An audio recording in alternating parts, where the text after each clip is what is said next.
سلام بنات، كي دايرين؟ لاباس عليكم؟ نتمنى من الله تكونوا بألف صحة وعافية. حلقتنا اليوم اللي غادي نوجدوا فيها أحلى وأسرع وصفة كفتة بصوص الطماطم.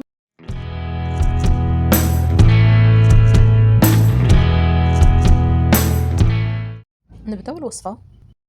في الأول كنحتاجو 4 ديال الحبات ديال الطماطم اللي نقيوهم ونطحنوهم مع شوية ديال المعدنوس. كنضيفو نصف ملعقة من المعدنوس ونصف ملعقة من القزبر يكونوا مفرومين من قبل.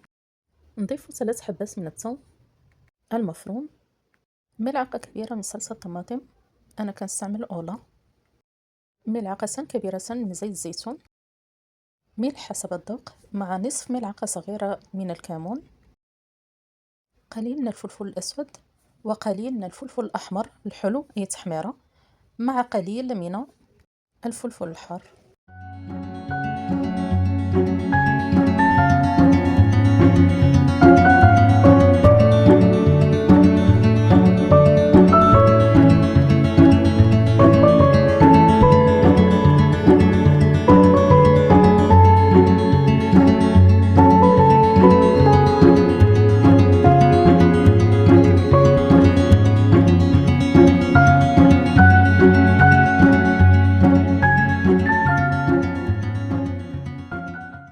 وقليل من الأزير أو الزعتر، تقدروا تستغناو عليه لما متوفرش عندكم. من بعد كنحركوا الصلصه مزيان وكنحطوها في الجانب وندوزو باش نحضروا الكفته.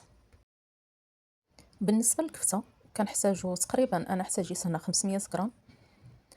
كنضيفوا ليها البهارات من الفلفل الحار، زيت الزيتون، ملح، انا ما كنستعملش فيها الابزار اي الفلفل الاسود. كنضيفوا كذلك المعدنوس والقزبر وقليل من الكمون، واخيرا قليل من التحميره اي الفلفل الاحمر الحلو. نحاول نجمع الكفته فقط بالاصابع ونصنعوا كرات صغار ونحطوهم في الصلصه اللي حضرنا من قبل.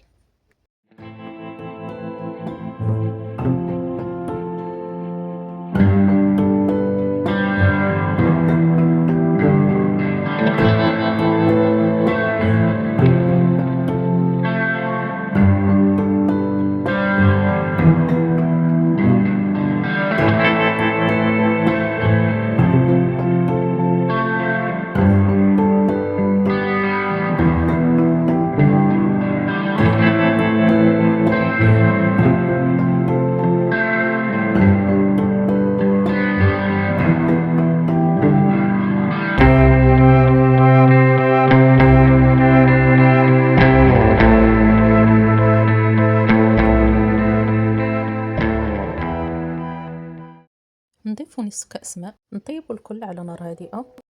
تقريبا خدات لي من الوقت بين 15 حتى ل 20 دقيقة. كنزيدو عليه البيض، كنخليوه شويه يطيب ومن بعد كنزينوه بالقليل من المعدنوس.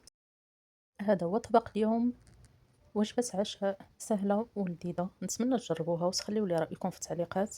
نخليكم مع تتمات الفيديو وإلى فيديو جديد إن شاء الله، ودمتم في أمان الله ورعايته. باي باي.